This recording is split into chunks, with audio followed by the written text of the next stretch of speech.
Hello tout le monde, on est début octobre, ce qui veut donc dire qu'il est temps de faire le bilan du mois de septembre pour ce qui concerne mes lectures. Donc j'ai pas énormément lu, c'était un mois de septembre qui était quand même assez chargé.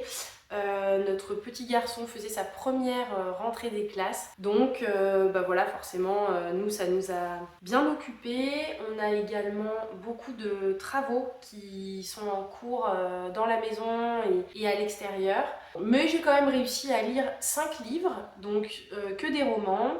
Il y a dedans de la science-fiction, de la fantasy et de la réécriture de mythes. Je pense que c'était un des mois avec les meilleures lectures depuis le début de l'année. Oui, c'est ça. J'ai eu 3 coups de cœur et 4 étoiles sur 5. Donc on est vraiment sur un mois excellent. Donc on peut faire un petit point statistique mais très rapide. J'ai donc lu au mois de septembre 5 livres, ce qui n'est pas énorme, mais globalement ça reste à peu près dans ma moyenne, c'est-à-dire que souvent je lis 6 ou 7 livres, des fois 5.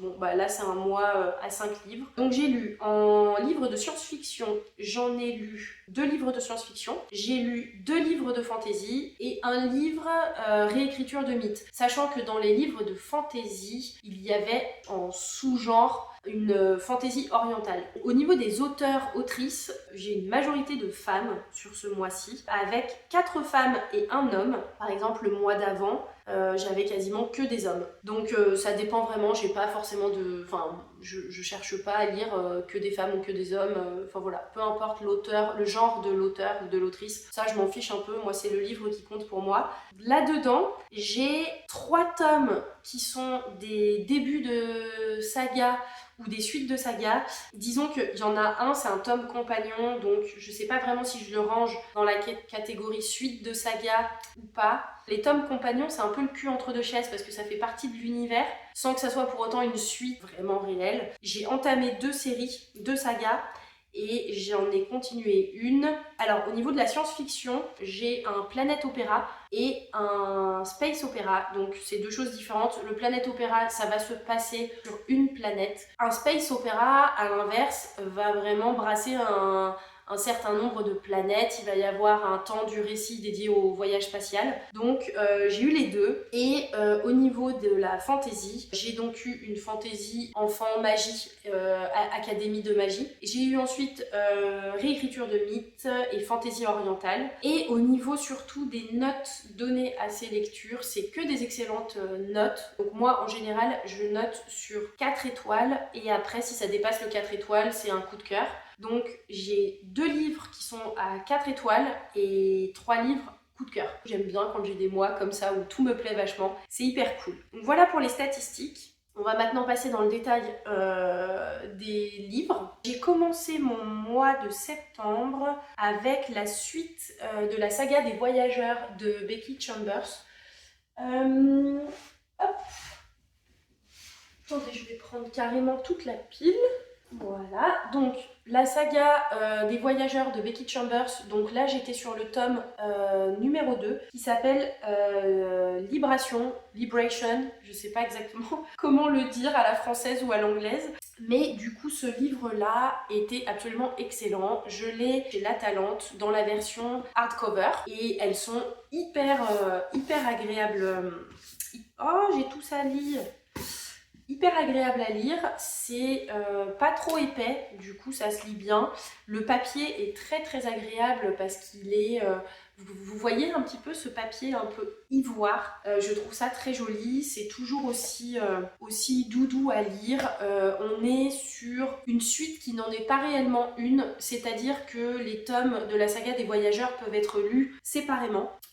C'est, je pense, mieux de les lire dans l'ordre, mais je pense que c'est pas une obligation fondamentale. Ici, on va suivre Lovelace, qui faisait déjà partie du premier tome. Il y a eu un petit truc qui s'est passé dans le tome 1, et maintenant Lovelace, disons que voilà, Lovelace, elle a une histoire tout à fait différente maintenant. Donc on va suivre Lovelace, qui est une IA créée pour diriger des vaisseaux et prendre soin d'un équipage humain et extraterrestre, et cette IA va se retrouver incarnée dans un corps synthétique. Sachant que s'incarner dans un corps synthétique, c'est quelque chose de très grave, c'est une peine passible de la destruction de cette IA et du corps synthétique qui l'abrite. Donc voilà, c'est quelque chose de totalement illégal et on va suivre l'adaptation de Lovelace à cette nouvelle vie, à ce nouveau corps. Elle va être aidée en cela par deux personnages qu'on avait déjà croisés dans le tome 1 des Voyageurs et c'était super bien. Franchement, c'était super bien. Ça reste dans la même mouvance que le tome 1. Vraiment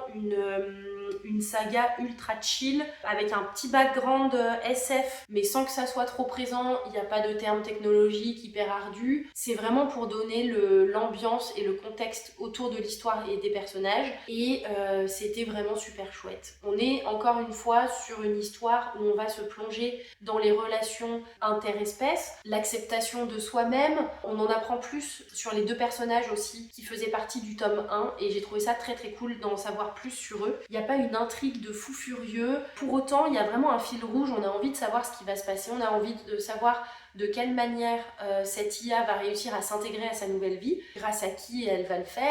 Et on a également en background, donc c'est une sorte de double histoire, on a le récit au présent, donc avec Lovelace qui doit se démerder avec sa nouvelle vie. Et on a des flashbacks de la vie d'un des personnages du livre et on apprend en fait ce qui lui est arrivé, comment est-ce qu'elle en est arrivée là où elle est actuellement et c'est super super super chouette. Donc c'est vraiment une saga que je recommande, même si vous n'aimez pas la SF, foncez dessus parce que la science-fiction là-dedans, dans cette saga, et plus globalement dans tous les livres de Becky Chambers, la science-fiction n'est pas quelque chose de pesant, quelque chose qui va prendre une place énorme dans le récit. Non, c'est pas du tout le cas, on est sur quelque chose de très léger et pour ça, c'est vraiment super cool. Le tome 2 était peut-être un peu en dessous du tome 1, je me suis peut-être un tout petit peu moins attachée au personnage, mais oui, voilà, si je devais noter entre le tome 1 des Voyageurs et le tome 2, j'ai quand même préféré le tome 1. Donc il me tarde de lire le tome numéro 3, sauf que je ne l'ai pas intégré dans les piles du Cocorico Challenge et les piles du Pumpkin. Voilà, donc je pense que ça devra attendre le mois de décembre. Cela dit, on est déjà début octobre, le mois de septembre est passé à une vitesse de ouf, donc décembre arrivera très très vite. Ça attendra, et en plus, il n'y a pas vraiment de suite logique entre les différents titres de la saga, donc ça devrait pas poser de problème. Donc le deuxième livre que j'ai lu, donc c'est Magic Charlie, le tome 1, L'apprenti. Donc c'est écrit par Audrey Alouette et c'est publié chez Gallimard Jeunesse. C'était vraiment super cool. C'est un livre que j'ai dans ma palle depuis pas mal de temps. Il était dans ma palle, honnêtement je l'avais complètement oublié et c'est en écoutant les chroniques de Lucie, de la chaîne Lucie a lu, excellente chaîne, moi j'adore. Souvent il y a des livres que j'ai dans ma palle, donc du coup c'est pratique, j'ai plus qu'à piocher directement en me disant ok, si Lucie a aimé, ça me plaira très probablement. Et effectivement, c'était super cool. C'est de la fantaisie enfant, mais ça se lit très bien aussi pour les adultes. Ça se lit très rapidement parce que bah, forcément comme c'est pour des jeunes enfants, enfin des préadolescents ou des jeunes ados, c'est quand même écrit assez aéré. On va rentrer vraiment dans un univers très développé que j'ai trouvé aussi sympa que l'univers d'Harry Potter. Alors je lis ces deux livres avec une différence d'âge notable, donc le coup de cœur que j'avais pu avoir pour Harry Potter, où honnêtement quand j'étais petite, mais ça m'obsédait, enfin j'avais tellement hâte que les livres sortent. Là, c'est évidemment pas le cas avec Magic Charlie parce que j'ai plus le même âge, mais c'était une excellente lecture. L'univers est super génial. Il y a plein de petites anecdotes. On apprend plein de choses sur l'univers, sur la magie utilisée, tout un tas de petits trucs. Vous savez, quand on a des petits indices sur comment fonctionne la vie du quotidien, comment sont construites les villes, comment fonctionne le système de magie. Et j'ai trouvé ça trop bien. Et on va suivre du coup les aventures d'un jeune garçon, un jeune adolescent qui s'appelle Charlie, voilà, qui vit sa life tranquille. Et par un concours de circonstances, en fait, il va se rendre compte en fait, qu'il a des pouvoirs et que sa grand-mère en a également. Grand-mère autour de laquelle gravite une espèce d'énorme mystère parce qu'elle a brusquement disparu 5 ans plus tôt. Lui, il a très peu de souvenirs de sa grand-mère. Tout est très flou, on sent qu'il y a quelque chose, mais ça va se développer petit à petit dans le récit. Et petit à petit, du coup, Charlie va se rendre compte que en fait, il n'est pas un garçon si anodin que ça. Et il va rentrer progressivement dans tout un énorme monde de magie, hyper bien décrit. On comprend tout de suite avec lui à quel point il doit apprendre de choses pour pouvoir s'intégrer à ce nouveau monde. Et on va suivre ses pérégrinations. Et c'était très très bien fait, c'était bien construit. L'intrigue était très bien amenée. Parce que j'imagine que voilà, quand on lit ça, quand on est adolescent, c'est quelque chose qui se lit ultra bien, qui se déroule facilement, les thèmes abordés sont vraiment chouettes, et pour ça c'était très intelligent. L'écriture est simple, voilà, mais pas simpliste, et les personnages sont vraiment super sympas. Charlie, il est absolument génial, en vrai, j'aimerais trop que mon petit garçon devienne comme Charlie plus tard. C'est un enfant, un adolescent, mais solaire, empathique, qui pense aux autres, pour autant qui va avoir du mal à gérer une partie de ses émotions, qui va refouler certaines choses, travaille là-dessus, aidé en cela par ses amis. Il me tarde de lire le tome 2. Le tome 2, je l'ai mis dans la palle du pumpkin. Donc j'ai bon espoir de le lire avant la fin du challenge, parce que c'est vrai que ça se lit vite. Donc voilà pour le deuxième livre. Ensuite, j'ai lu un livre qui m'a énormément touchée, qui était vraiment super sympa, qui s'appelle Cantique pour les étoiles, et écrit par Simon Jiménez et publié chez Nouveau Millénaire. Cantique pour les étoiles, j'ai vraiment beaucoup aimé cette lecture. C'est de la science-fiction.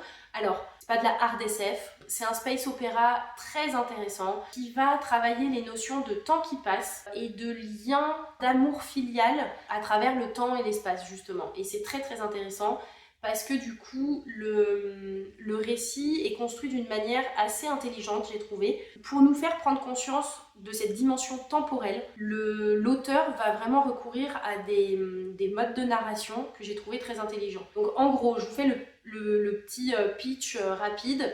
On est dans un univers où les êtres humains ont essaimé à travers la galaxie. Grâce à une découverte très pratique, c'est de pouvoir voyager à travers une sorte d'espace un petit peu différent qui s'appelle la poche. Et dans cette poche, le temps va s'écouler différemment. Ça permet de voyager sur des grandes distances, sur un temps très court, c'est-à-dire un temps dans la poche qui s'écoule très différemment du temps réel sur les planètes. Et par exemple, 3 mois dans la poche, ça va équivaloir peut-être à 5 ans dans la vie réelle.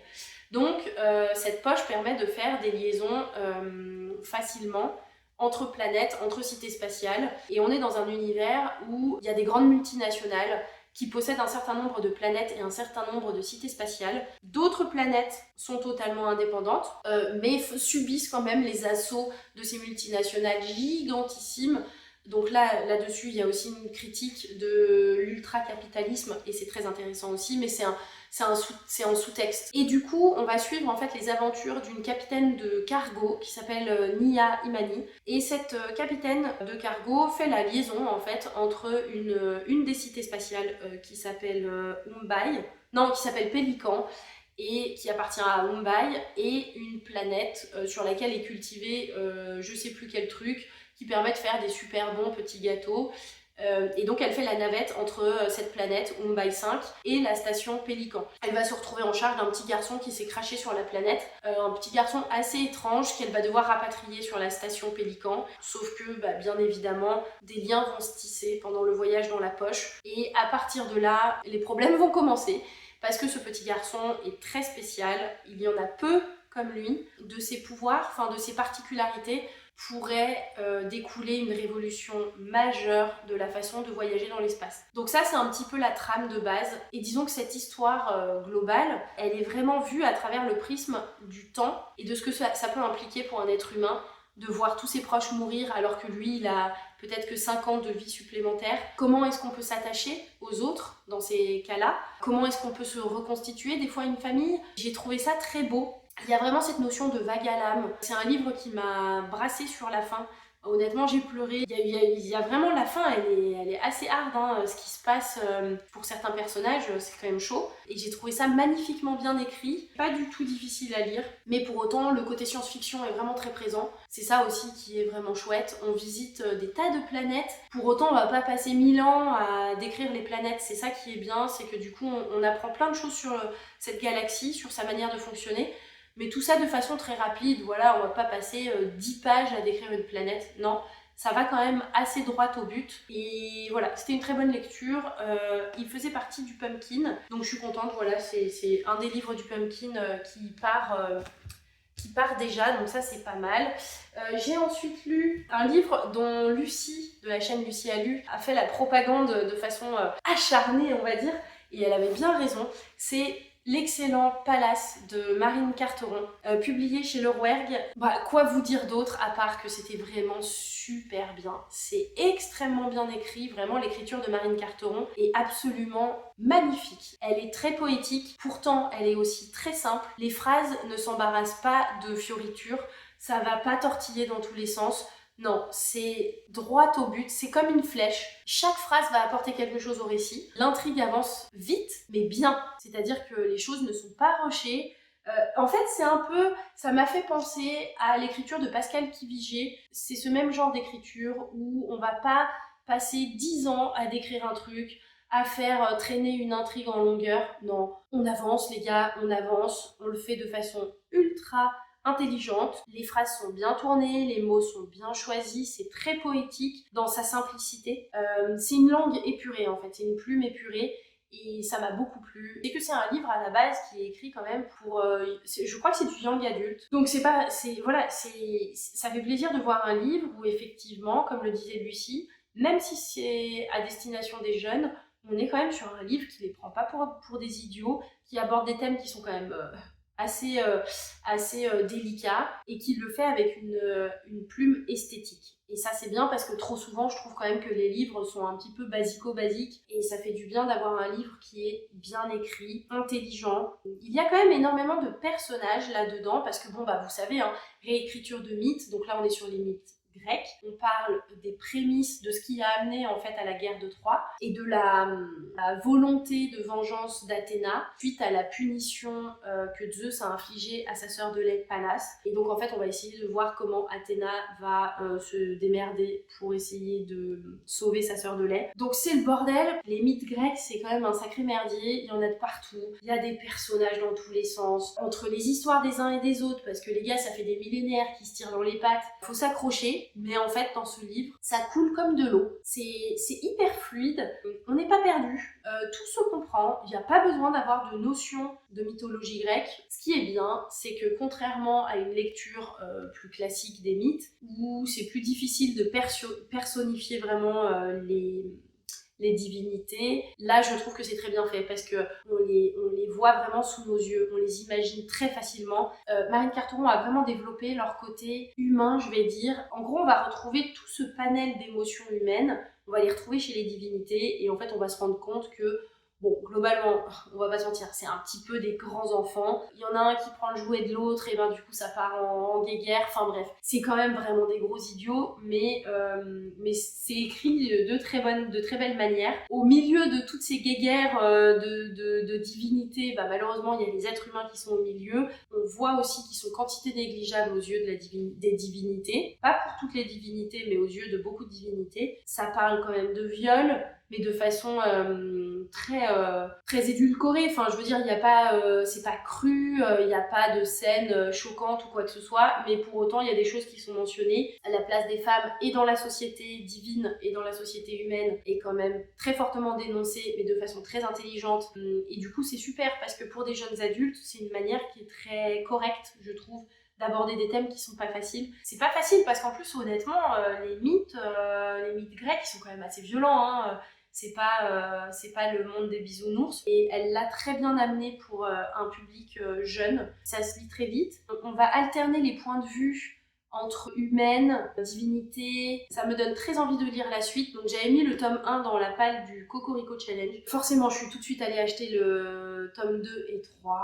Mais bon, théoriquement, ils sont pas dans ma palle du Cocorico et du Pumpkin. Donc en théorie, il va falloir que j'attende décembre avant de pouvoir continuer cette saga. Même problème que pour Charlie et même problème que pour la saga des voyageurs. Donc voilà, j'ai 2 mois à attendre avant de me replonger là-dessus. Mais en tout cas, c'était une excellente excellente lecture. Donc celui-ci, j'ai mis un coup de cœur. Oui, parce que du coup, j'ai oublié de vous dire, j'ai mis un coup de cœur pour Palace. J'ai mis aussi un coup de cœur pour Cantique pour les étoiles parce que c'était vraiment excellent. Et comme ça m'a touchée, que j'ai pleuré et que je me suis dit, c'est encore une histoire, j'y repense régulièrement, j'y repense de temps en temps. Donc voilà, Cantique pour les étoiles, c'était vraiment un coup de cœur. Magic Charlie, j'ai mis 4 étoiles. Donc c'était pas un coup de cœur, mais parce que moi je pense que je suis trop âgée pour vraiment que ça soit un coup de cœur. Mais c'était vraiment une excellente lecture, j'ai adoré. Liberation, c'était pas un coup de cœur, mais j'ai mis 4 étoiles, donc je recommande fortement aussi. Et le tout dernier livre que j'ai lu en septembre et qui lui est un coup de cœur également, c'est la dernière saison de Selim de Pascal Kivigier, publié là aussi chez le Rouergue, et c'était trop bien. C'est un tome compagnon du Royaume de Pierre d'Angle. Je pense que le Royaume de Pierre d'Angle, c'est une de mes sagas favorites de tous les temps. De tous les temps, j'ai tellement adoré, j'ai tellement été happée par l'univers. Et ce tome compagnon va nous refaire suivre 2 personnages. C'est des personnages qu'on a vus dans Pierre d'Angle, si je me rappelle bien, dans le tome 3 et 4. Et je suis trop contente de les retrouver parce qu'ils étaient absolument super intéressants. Surtout l'un des deux était extrêmement intéressant. Et je suis trop contente d'en apprendre plus sur lui, de le voir évoluer aussi d'un point de vue psychologique, émotionnel, en termes de comportement humain. Il va aller au bout de certaines blessures de jeunesse, il va dépasser un certain nombre de choses et il va grandir en tant qu'humain encore un peu. Et c'était vraiment super bien.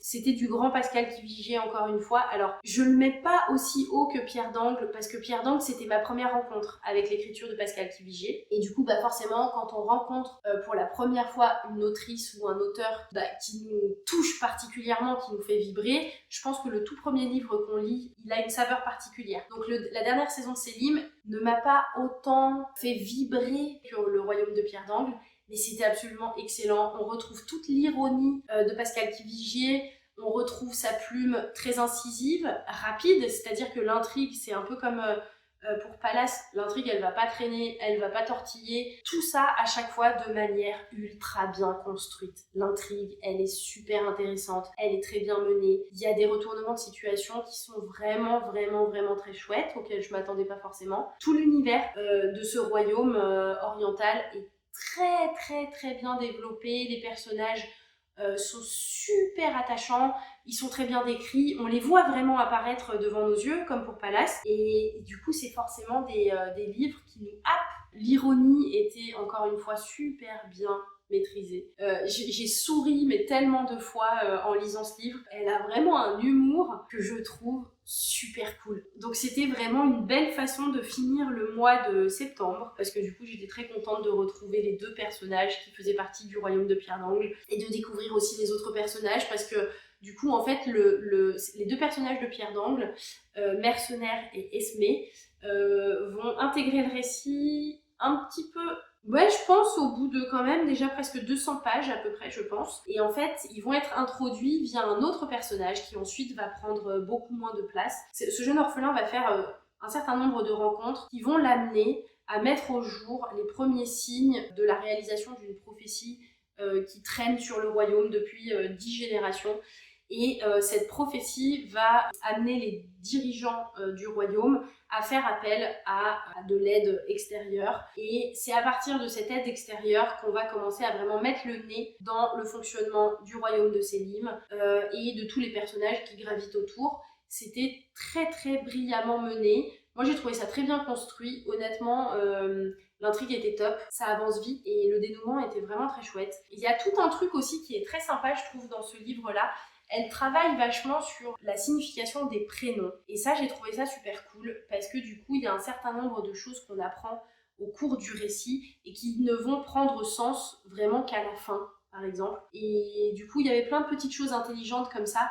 Des fils, en fait, plusieurs fils dans le récit qui sont tirés à différents moments et qu'on va rassembler vraiment à la toute fin. Donc ça, j'adore les livres qui sont construits comme ça parce que je trouve ça très intelligent. Une très belle manière de terminer le mois de septembre avec un gros pavé mais qui se lit toujours chez le Rouergue, ça se lit toujours vite quand même. Donc un super mois de septembre, honnêtement, que des belles lectures. Alors au mois de septembre, j'avais aussi également commencé 2 autres livres qui seront donc lus à cheval entre septembre et octobre. et dont je vous parlerai pour le bilan d'octobre, qui sont le tome 1 des récits du demi-loup de Chloé Chevalier et 2001 l'Odyssée de l'espace d'Arthur C. Clarke, et qui sont également de belles lectures. Donc pour l'instant, le mois d'octobre vraiment commence très bien également. Honnêtement, si je dois en recommander peut-être un seul sur les 5, en vrai, je pense que je dirais Pallas, sans hésiter.